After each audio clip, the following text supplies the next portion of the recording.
Try not to literally kick everything over. Ah, I moved the box. No. Hi.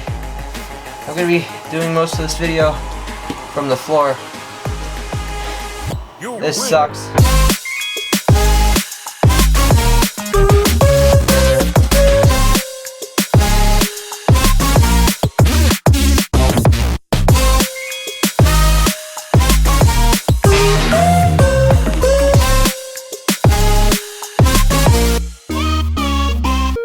What's going on, everybody? My name is Nate. Welcome back to another video. Today I'm doing a speaker review. Yeah, I don't normally do speaker reviews, but I think this speaker is worth talking about because I think it is one of the best speakers I have felt. I'll explain why more in a minute, but last year, or actually over the past few years, I have been upgrading my theater room man cave speaker setup to something a bit better than what it was before, which was just a cheap audio receiver from 1996, or actually it was more like 2006, a couple of cheap small little speakers, and a really ridiculously muddy subwoofer. And I've turned it into a room that I'm actually really pleased of. I really love being down here. It's my favorite space. It's where I can get creative, build stuff, put stuff together. I just realized how trippy that tripod is sitting right now, and I'm not going to move my foot and not move that box, or the camera is going to absolutely fall over. That's what I'm going to be talking about today, is a speaker. But not just any speaker. That speaker. This thing's awesome. It's ridiculous. I should grab my phone because I need to look up some numbers, actually. I'll be back. So, this speaker is a subwoofer.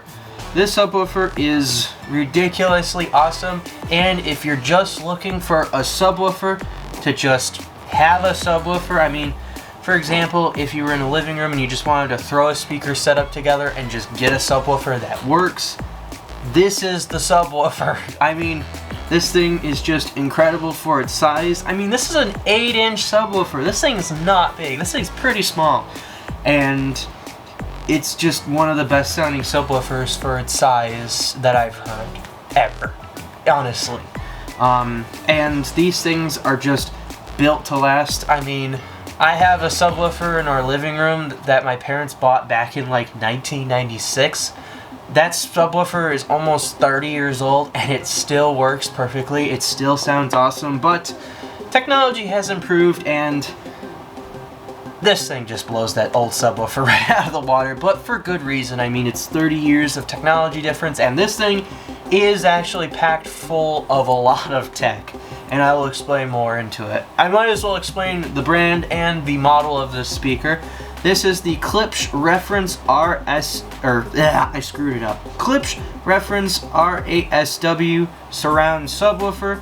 This is actually a down-firing subwoofer. This is the only subwoofer that they have now that is down-firing. All of their other subwoofers are front-firing.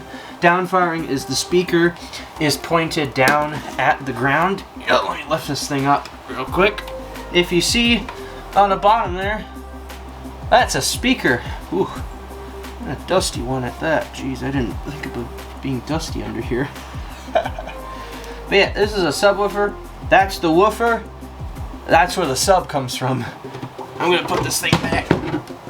Oh. The subwoofer is absolutely incredible. I needed a subwoofer for this room, and it had to be in a spot where I would be able to hide it and be out of the way so I wouldn't knock into it or trip on it or anything. So that's why this subwoofer is right here between this bookshelf, which is next to a wall, and next to my couch here. It is kind of just slotted in and out of sight, so when you have the trash can right on top of it, it just looks like a footrest.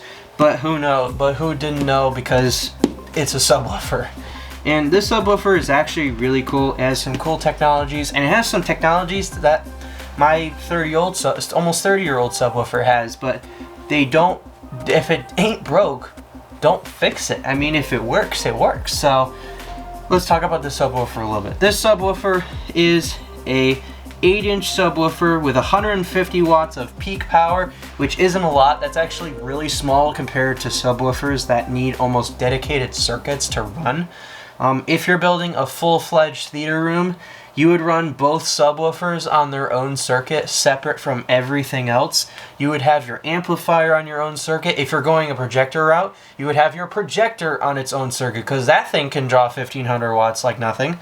If you're on special theater seating on a stage or something, that needs a whole dedicated circuit to run. Like, theater rooms need power to run, but this guy, plug it in the wall and go. I mean, this thing's plugged into a power strip for all I know, and probably shouldn't be, because there's a lot of things that are very sensitive plugged in. I mean, there's a couple of DS chargers, there's a smart plug, there's my clock again. I hope that's comedy enough for you. I'm sorry, it isn't that model name, it's a different one. This is the Klipsch R80SWI 8-inch 150 watt subwoofer. I was about to say a key word there, but I had to take it out. But the model name should have pointed it out. The other one was the SW. This is the SWI. It's also the 80 instead of the 8. Not a whole lot different. It's still an 8-inch subwoofer, but there is one thing that this subwoofer has that is different from the other one that I just looked at, which is why instead of it being $180, this is $240. In fact, I think I paid $180 for mine because I got it during an Amazon sale. I think during the Amazon sale, oh, here's the original price. The original price was $450. It is currently on sale for 47% off for $239. I feel like when I originally looked at it before the Amazon sale, it was like $400, possibly $300, but I got it for $180, the discounted price for the non-wireless version, because this one is the wireless version of the SW, or the R80SW. Words and numbers are hard. It's 9 o'clock. My brain's shutting off. I'm just saying words now. Why does the subwoofer have to be wireless? Well, as you can see, I'm laying, on this carpet here. Well, guess where the receiver is?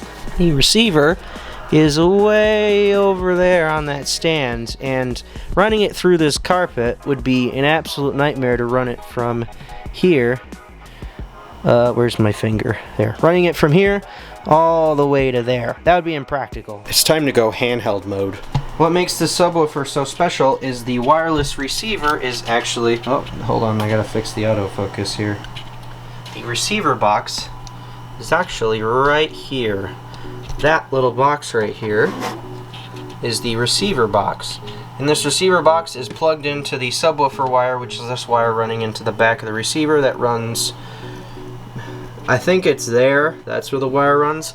And then there's another wire that runs to a power adapter that's on the floor. This is actually a USB-C powered wireless adapter, and there's the sync button right on the box there to resync it to the subwoofer if it becomes unsynced. It comes synced synced from the factory, so once you pull it out of the box, you just plug it in and you're ready to go. Does not run off batteries, runs off AC power. This plugs into the wall right here. There's that mess of power strip thing that I was talking about that I probably shouldn't be plugged into, but I don't have any more outlets. And then it runs back there. And then let me put this back on the tripod and I'll show you the back of it.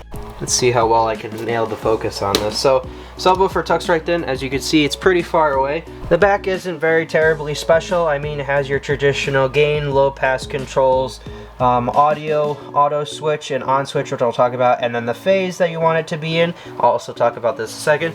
You also do have your traditional line in, right and left channel. If you're only running one of these subwoofers wired, you would only plug it into the LFE port, which is the white one, if you're only running a single subwoofer. If you were running dual subwoofers, you would obviously put the right subwoofer on the right, and then the left subwoofer on the left. This is a blue LED right here. This is not only a power indicator, just to make sure it's working. There's another sync button on this to sync your subwoofer to your box if they for some reason become unpaired, which they shouldn't. We've had a couple power outages since I've had this, and they seem to resync themselves, and I've never had them become unsynced before, and I've had this subwoofer for a little over a year now.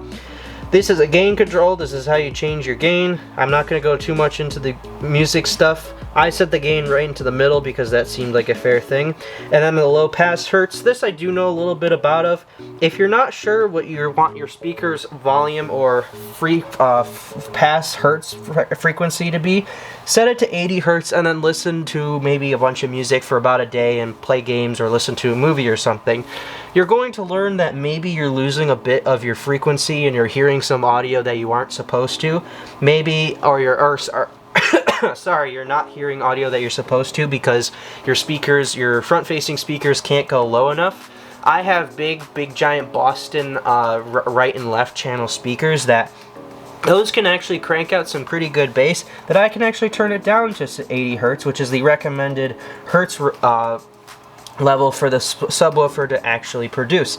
If you have speakers that are a bit smaller, which I can give you an example in my living room, the subwoofer up there is turned up to around about 100 hertz just to balance out because those speakers are a little bit smaller. They can't go as low, so the subwoofer has to cover a bit more range than normal. This one, it only can start at 80 hertz and go as low as it wants. Very nice. Phase switch, if you only have one subwoofer, I would recommend setting it to 0. If you have two subwoofers, set one of the subwoofers to 0, and then set one of the subwoofers to 180. This is how it reverses the direction of the woofer going.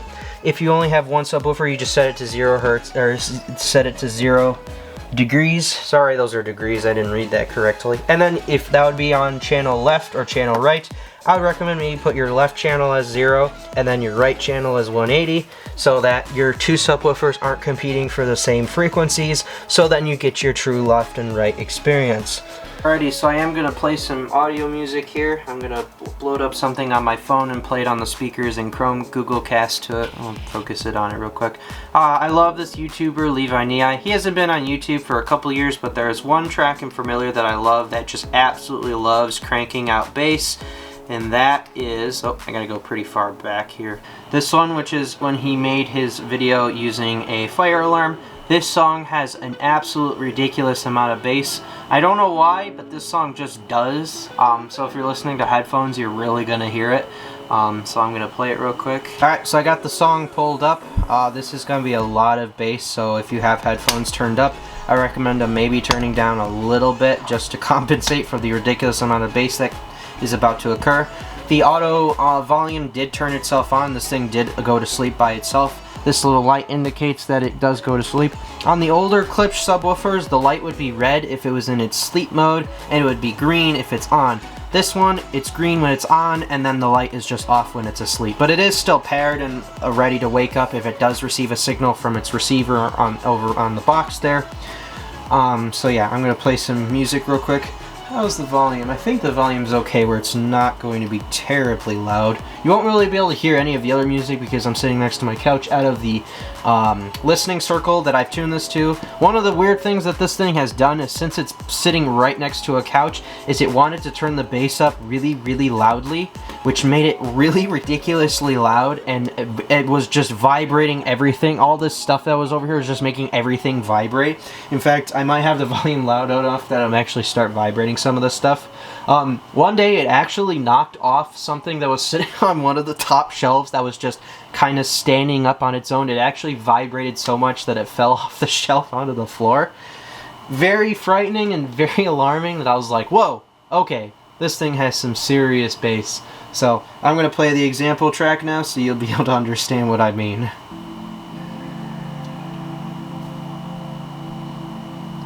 Alright, here comes the bass.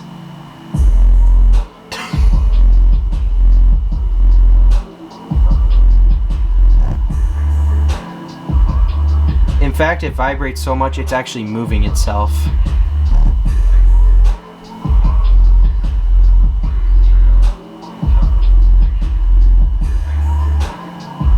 This thing is absolutely ridiculous. It has a ridiculous amount of bass. It's vibrating something behind it.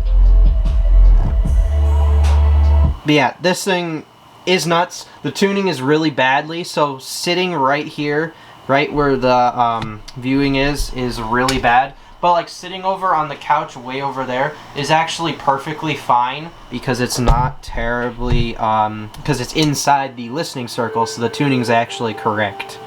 So the final question is, would I recommend this subwoofer to anybody? Absolutely. If you just need a subwoofer to get by and you just want to put together some small speaker system in your living room, or if you want to get your kid a subwoofer for, I don't know, maybe his man cave or something like I did in here, I would absolutely go for it. And if you need a bit more portability and you can't put the subwoofer somewhere where you can get next to your audio receiver, which is just off of there, you can go for the wireless one. The non-wireless one is $180 currently. This seems to be the fixed set of price.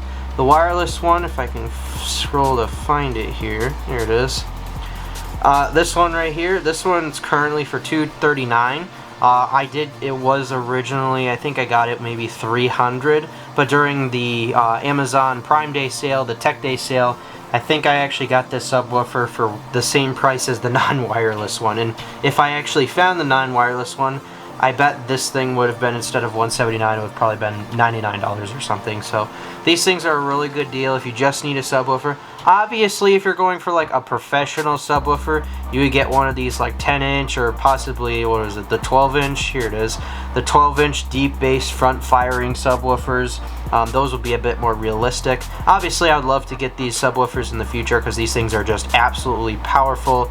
Even one of the big boy ones. Do they have one of the big boy ones? Yes, the 12000S or the 1200S 12-inch high frequency one. These things are stupid expensive, and actually they're even more expensive sometimes. But again, I just wanted something for down here in the basement that I can get by because I didn't have a subwoofer when I changed over receivers. My old receiver actually used the subwoofer. It actually had a dedicated subwoofer channel. It didn't use a subwoofer out like a normal receiver would, so it didn't have a correct channel for it. So I didn't actually have a subwoofer down here for like 6 months, and it just sounded really emptied. It just didn't sound full. And when I had the subwoofer, oh, I was more than happy. And my dad actually made a joke. He was like, "So you bought me a subwoofer so I can give you my old one?" I'm like, "No, I'm not taking your old one. This is my subwoofer. I bought it." So, yeah. But anyways, guys, that's going to be it for this video. Thank you so much for watching. Like, subscribe. Ugh, terrible lighting. There we go. Like, subscribe, share this video with your friends and family, and until next time, peace. High five.